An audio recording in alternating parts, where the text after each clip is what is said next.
अध अष्टादशोऽध्यायः। सूत उवाच श्रुत्वा तमागतं राजा मन्त्रिभिः सहितः शुचिः पुरः पुरोहितं कृत्वा गुरुपुत्रं समभ्यगात्। कृत्वार्हणां नृपः सम्यक् दत्तासनमुत्तमं पप्रच्छ कुशलं गाञ्च विनिवेद्य पयस्विनीं।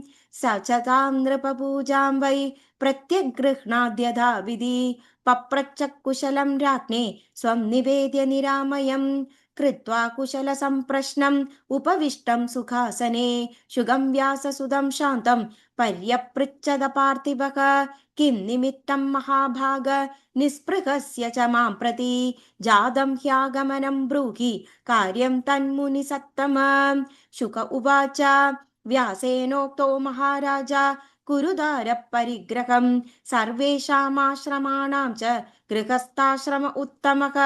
मया नाङ्गीकृतं वाक्यं मत्वा बन्धं गुरोरपि न बन्धोऽस्तीति तेनोक्ता नाहं तत्कृतवान् पुनः।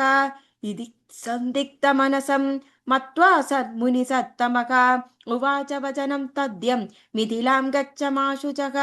याज्योऽस्ति जनगस्तत्र जीवन्मुक्तो नराधिपः विदेहावलोकविदितः पादिराज्यमकण्टकम् कुर्वन् राज्यं तदा राजा मायापाशैर्न बध्यते। त्वं बिभेदी कथं पुत्र वनवृत्तिः परन्तप पश्यनं नृपशार्दूलं त्यज मोहं मनोगतं कुरु दारान् महाभाग पृच्छवा भूपतिं च तम्। सन्देहं ते मनोजातं कथयिष्यति पार्थिवः तच्छ्रुत्वा वचनं तस्य मामेदि तरसा सुत। सम्प्रोक्ताहं महाराज तत्पुरो पुरे च तदाज्ञया मोक्षकामोऽस्मि राजेन्द्र ब्रूहि कृत्यं ममानख। तपस्तीर्थव्रते ज्यांश्च स्वाध्यायस्तीर्थसेवनं ज्ञानं वा वद राजेन्द्र मोक्षं प्रदिच्च कारणं। जनक उवाच शृणु विप्रेण कर्तव्यं मोक्षमार्गाश्रितेन यत् उपनीतो वसेदादौ वेदाभ्यासाय वै गुरो दधिद्रवेद वेदान्तान् दत्त्वा च गुरुदक्षिणां समावृत्तस्तु गार्हस्थ्ये सदारो निवसेन्मुनिः। नान्यवृत्तिस्तु सन्तोषी निराशीर्गतकल्मषः अग्निहोत्रादिकर्माणि कुर्वाणः सत्यवाक्शुचिः पुत्रं पौत्रं समासाद्य वानप्रस्थाश्रमे वसेत् तपसा षट्पुरीराञ्चित्वा भार्यां पुत्रे निवेश्य च सर्वानग्नीन् यथा न्यायम् आत्मान्यारोप्य धर्मविद वसेतूर्याश्रमे श्रान्तः श्रुद्धे वैराग्यसम्भवे विरक्तस्याधिकरोस्तोदि सन्न्यासे नान्यदा क्वचित् वेदवाक्यमिदं तद्यं नान्यतेति मतिर्मम। शुकाष्टचत्वारिंशद्वै संस्कारा वेदबोधिताः चत्वारिंशत् गृहस्थस्य प्रोक्तास्तत्र महात्मभिः अष्टौ च मुक्तिकामस्य प्रोक्ता शमनदात्मदयः आश्रमदाश्रमं गच्छेत् इति शिष्टानुशासनम्।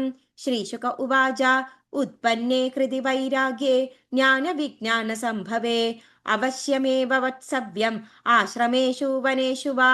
जनक उवाच इन्द्रियाणि बलिष्ठानि न नियुक्तानि मानद अपक्वस्य प्रकुर्वन्ति विकारां स्थाननेकषः भोजनेच्छां सुखेच्छां च शय्येच्छामात्मजस्य च यदि भूत्वा कथं कुर्यात् विकारे समुपस्थिते दुर्जरं वासनाजालं न शान्तिमुपयादि वै अधस्तच्चमनार्थाय क्रमेण च परित्यजेत् ऊर्ध्वं सुप्तपदत्येव न शयानः पतत्यदः परिव्रज्य परिभ्रष्टो न मार्गं लभते पुनः यदा पिपीलिका मूचा चाकायं मदिरोहति शनैः शनैः फलं यादि सुखेन पदगामिनी विहङ्गस्तरसा यादि विघ्नशङ्गामुदस्य वै भ्रान्तो भवति विश्रम्य सुखं यादि पिपीलिका मनस्तु प्रबलं कामम् अजेयम् अकृतात्मभिः अधक्रमेण जेतव्यम्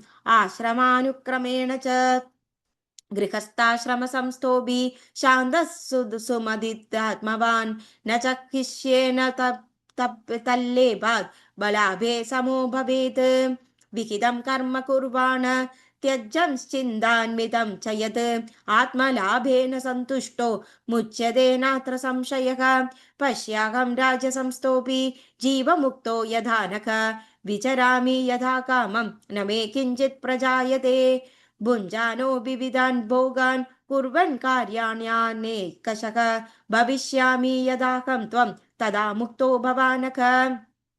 कथ्यते खलु यद्वश्यम् अवश्यं बध्यते कुतः दृश्यानि पञ्चभूतानि गुणास्तेषां तदा पुनः आत्मागम्योऽनुमानेन प्रत्यक्षो न कदाचन स कथं बध्यते ब्रह्मन् निर्विकारो निरञ्जनः।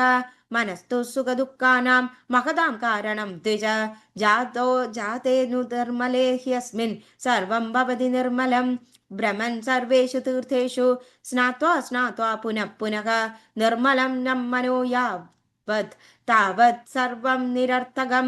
न देहो न च जीवात्मा नेन्द्रियाणि परन्तप मन एव मनुष्याणां कारणं बन्धमोक्षयोः।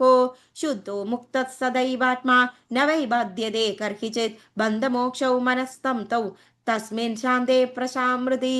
शत्रुर्मित्रमुदासीनो भेदा सर्वे मनोगदाः एकात्मत्वे कथं भेद सम्भवेद्वैतदर्शनात्। जीवो ब्रह्म सदैवाहं नात्र कार्य विचारणा भेदबुद्धिस्तु संसारे वर्तमाना प्रवर्तते।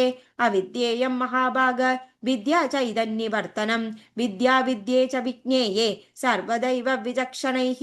विना तपं चीचायाया ज्ञायते च कथं सुखम् अविद्यया विना तद्वत् कथं विद्या च वेति वै।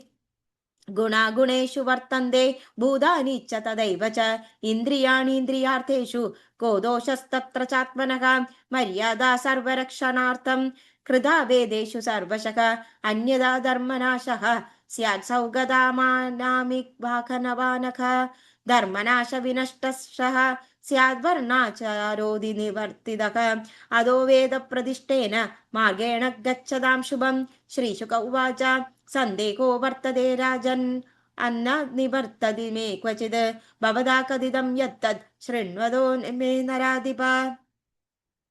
वेदं धर्मेषु हिंसाध्यात् धर्मः बहुला हि सा कथं मुक्तिप्रदो धर्मो वेदोक्तो वद भूपते।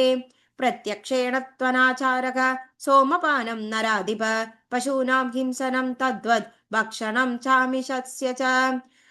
सौत्रामणौ तदा प्रोक्तः प्रत्यक्षेण सुराग्रहः द्यूतक्रीडा तदा प्रोक्ता व्रतानि विविधानि च।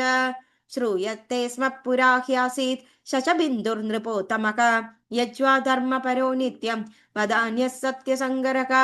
गोप्ता च धर्मसेतूनां शास्ता चोत्पदग्रामिणां यज्ञाश्च विहितास्तेन बहवो भूरि दक्षिणाः।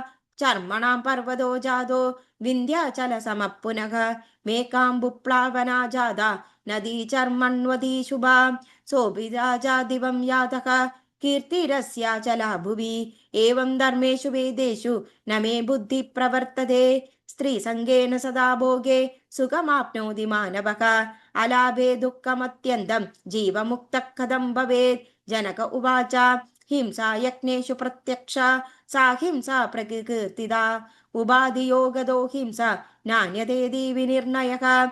यदा चेदन्तसंयोगात् अग्नौ धूमः प्रवर्तते तद्वियोगात् तदा तस्मिन् निर्धूमत्वं विभाति वै। अहिंसां च तदा विद्धि वेदोक्तां मुनिसत्तम रागिणां सा विहिंसैव निष्पृणानां न सामता। अरागेण च यत्कर्म तदाहङ्कारवर्जितम् अकृतं वेद विद्वांसः प्रवदन्ति मनीषिणः।